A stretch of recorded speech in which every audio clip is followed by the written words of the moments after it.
हूँ आप सब दोस्त खैरियत होंगे। तो तौर से दुआ है आप सब के लिए आसानियत तकसीम फरमाए। आज नए टॉपिक के साथ आज का टॉपिक है थर्मोस्टेट। ये एक ऐसा पार्ट है, ये आप देख सकते हैं, ये BMW X5 का पार्ट है। तो ये एक बहुत जो है ना इम्पोर्टेंट पार्ट है। इस सबसे पहले हम इन तीन चीज़ों को देख लेते हैं, इनको समझ लेते हैं कि सबसे पहले ये थर्मोस्टेट है क्या चीज़। ये एक पार्ट है जो आपके इंजन में कूलिंग सिस्टम में लगा होता है, जो इंजन को कूल करता है उस सिस्टम में ये लगा होता है, ये थर्मोस्टेट वाल्व। दूसरे नंबर पे है इसकी वर्किंग, ये काम कैसे करता है। ये आपके इंजन को एक नॉर्मल टेम्परेचर पे रखता है, जितना इंजन को चाहिए उतने पे आपको टेम्परेचर आपके इंजन को टेम्परेचर उतने पे रखता है। हमें 85 से 95 टेम्परेचर चाहिए तो ये उसको उतने में ही रखेगा, उससे अप नहीं होने देगा, उससे डाउन नहीं होने देगा। उसको इतना ही चाहिए ताकि आपके इंजन की परफॉर्मेंस अच्छी रहे, फ्यूल एवरेज अच्छी रहे, कंजप्शन अच्छा हो और इंजन कूल भी अच्छा रहे।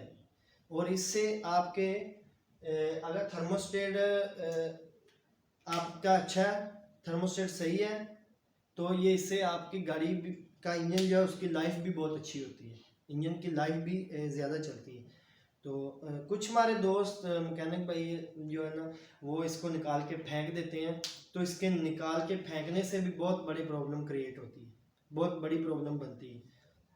हम तो एक बार निकाल के फेंक देते हैं, उसको आधा घंटा स्टार्ट रखते हैं गाड़ी को, नहीं टेम्परेचर अप नहीं हो रहा, बिल्कुल स्टिल खड़ा है। लेकिन जब आप लॉन्ग पे जाएंगे तो ये तब आपको बहुत बड़े मसले पैदा करेगा।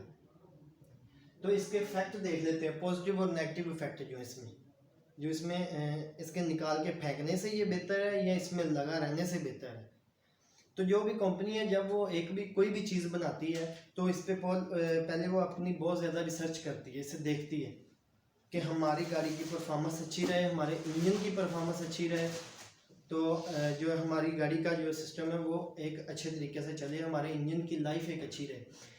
इसको निकाल के फेंक देने से, थर्मोस्टेट को गाड़ी में से निकाल के फेंक देने से क्या होता है, सबसे पहले उसका इफेक्ट होता है कि हमारे इंजन की जो लाइफ है वो कम हो जाती है।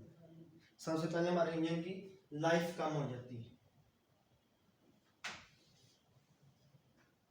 पहला हमारे इंजन की लाइफ कम हो जाती है। कैसे? हमारे इंजन को टेम्परेचर चाहिए 85 से 95। जब ये थर्मोस्टेट नहीं होएगा तो पानी डायरेक्ट सर्कुलेट करता रहेगा, रेडिएटर में रुकेगा नहीं, पूरा ठंडा नहीं होएगा पानी। वो जैसे गर्म आया, थोड़ा बहुत ठंडा हुआ, वैसे ही घूम के इंजन में चला गया। तो पहली बात है, इससे इंजन की लाइफ कम होगी। दूसरा नुकसान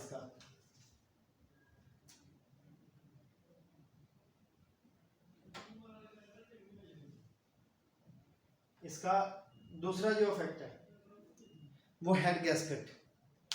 बार बार आपका हेड गैस्केट का फट जाना, बार बार आपके पाइप होज का फट जाना, ये थर्मोस्टेट ना होने की वजह है। ये थर्मोस्टेट ना होने की वजह से आपके बार बार हेड गैस्केट का उठ जाना, बार बार आपके होज का उठ जाना, पाइप का, तो वो चेंज करवा के जो बहुत परेशानी बन जाती है। लेकिन कोशिश करें जब भी इंजन को ओवरऑल करें या इंजन को चेंज करें तो इसका थर्मोस्टेट लाजमी डलवाएं। उसमें ये 200-400 या 500 रुपए की चीज़ होती है या 1000 रुपए की भी चीज़ होती है, तो इसकी वजह से हम इतने हज़ार का इंजन अपना जो वो तबाह करवा देते हैं, लेकिन ये एक चीज़ नहीं डलवाते।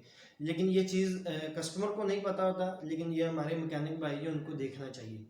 ये बहुत इम्पोर्टेंट चीज़ है थर्मोस्टेट, ये बहुत इंपॉर्टेंट चीज़ है, ये इसको लाजमी चेंज किया करें, देख लिया करें। बहुत सारे तरीके हैं थर्मोस्टेट को चेक करने के, पानी को बॉयल करके चेक कर लेते हैं सही है ख़राब है, बहुत सारे तरीके हैं, लेकिन इसको लाजमी क्या करें कि तीसरे नंबर पे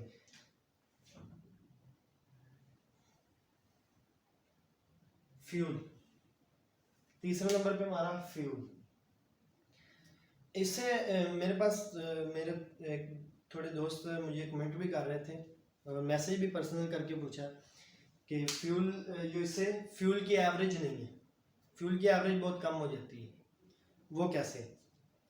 जब हमारे इंजन को पूरा उसको टेम्परेचर नहीं मुहैया होता जितना उसको चाहिए, तो वो कभी मिसफायर हो जाएगा, कभी कुछ हो जाएगा, इंजन दब दब दब दब करता रहेगा, क्योंकि उसको उतना टेम्परेचर नहीं मिल रहा, उसको अंदर उतना परफॉर्मेंस नहीं अच्छी मिल रही। तो इस फ्यूल जो है, इस थर्मोस्टेट की वजह से आपका फ्यूल भी बहुत सारा जो है ना वो वेस्ट होता है एक साल का। एक 800,000 रुपये की चीज़ है तो वो नहीं हम डलवाते और अपना बहुत सारा फ्यूल वेस्ट कर लेते हैं, बहुत सारी मनी वेस्ट कर लेते हैं, ठीक है। तो एक चीज़ इसकी फ्यूल ज़्यादा कंजप्शन इसकी जो अच्छी ना होने की वजह एक ये है कि एक मिसाल है, हमारी एक गाड़ी जो है वो गिलगित बल्तिस्तान में खड़ी है या मरीब गाड़ी वाली साइड पे खड़ी है गाड़ी, तो ठंडे इलाके में गाड़ी खड़ी है। तो जब कस्टमर को प्रॉब्लम ना हो, हम बैठते हैं गाड़ी में, गाड़ी को इग्निशन ऑन करते हैं तो सबसे पहले ECU पूछता है, कंप्यूटर पूछता है टेम्परेचर सेंसर से कि बता भाई इसका कितना टेम्परेचर है, इतना इधर कितना टेम्परेचर है। तो वो देखता है इधर माइनस में या प्लस में है, वो बताता है। कस्टमर को प्रॉब्लम ना हो, माइनस में होता है टेम्परेचर, ठंडा होता है, तो वो क्या करता है, आप जैसे स्विच ऑन करते हैं तो वो सिग्नल लेता है और वापस फीडबैक देता है। और कस्टमर को प्रॉब्लम ना हो इस वजह से ECU जब देखता है कि इधर माइनस में है तो इधर स्टार्टिंग लेट होएगी, इंजन की स्टार्टिंग जो है वो लॉन्ग हो जाएगी, क्योंकि अंदर कंबस्टन प्रॉपर नहीं बनेगा, या अगर हो भी जाएगा इंजन तो बहुत सारा वाइब्रेट करेगा। तो ECU क्या करता है, उसके फ्यूल की डिलीवरी को बढ़ा देता है कि जैसे हमने स्विच ऑन किया, स्टार्ट किया गाड़ी को, तो वो फ्यूल की ECU डिलीवरी बढ़ा देता है उसकी। वो जब इसकी डिलीवरी बढ़ा देता है फ्यूल की, तो जब तक उसका टेम्परेचर नॉर्मल नहीं आ जाता तब तक वो फ्यूल की डिलीवरी को बढ़ाए रखता है, ताकि कस्टमर को प्रॉब्लम ना हो, इंजन में मिसिंग ना आए। तो इससे भी ये फ्यूल की जो है ना कंजप्शन अच्छी नहीं होती। 3 चीज़ें देख ली, एक तो इंजन की लाइफ, एक हेड गैस्केट और एक ये। और बाज़ टाइम ऐसा भी हो जाता है कि हमारा गाड़ी को थोड़ी देर चलने में, मीन 80 या 100 किलोमीटर चलने के बाद, 150 किलोमीटर चलने के बाद, कुछ टाइम ऐसा भी होता है 50 किलोमीटर चलने के बाद भी हमारा AC परफॉर्मेंस अच्छी नहीं देता, बार बार AC का ट्रिप हो जाना, अच्छी कूलिंग ना देना, बहुत सारे प्रॉब्लम ये भी बनाता है। तो ये था थर्मोस्टेट, इसके पॉजिटिव और नेगेटिव ये कमेंट थे। ये 3 चीज़ें जो है ना वो आपकी बार बार उसमें प्रॉब्लम करेगा। तो एक पार्ट होता है थर्मोस्टेट, मैं आपको थर्मोस्टेट भी दिखा देता हूँ। ये थर्मोस्टेट है, ये BMW X5 का थर्मोस्टेट है। तो ये पार्ट है। एक थर्मोस्टेट की वजह से हमारा इतना प्रॉब्लम बनती है, अगर हेड गैस्केट चला जाए हमारा तो समझ लीजिए एक साहब का इंजन ही आधा चला गया। तो ये हमारे थर्मोस्टेट की वजह से प्रॉब्लम बनती है। तो उम्मीद करता हूँ कि ये आपको जो थर्मोस्टेट है ये तो समझ आ गया होगा।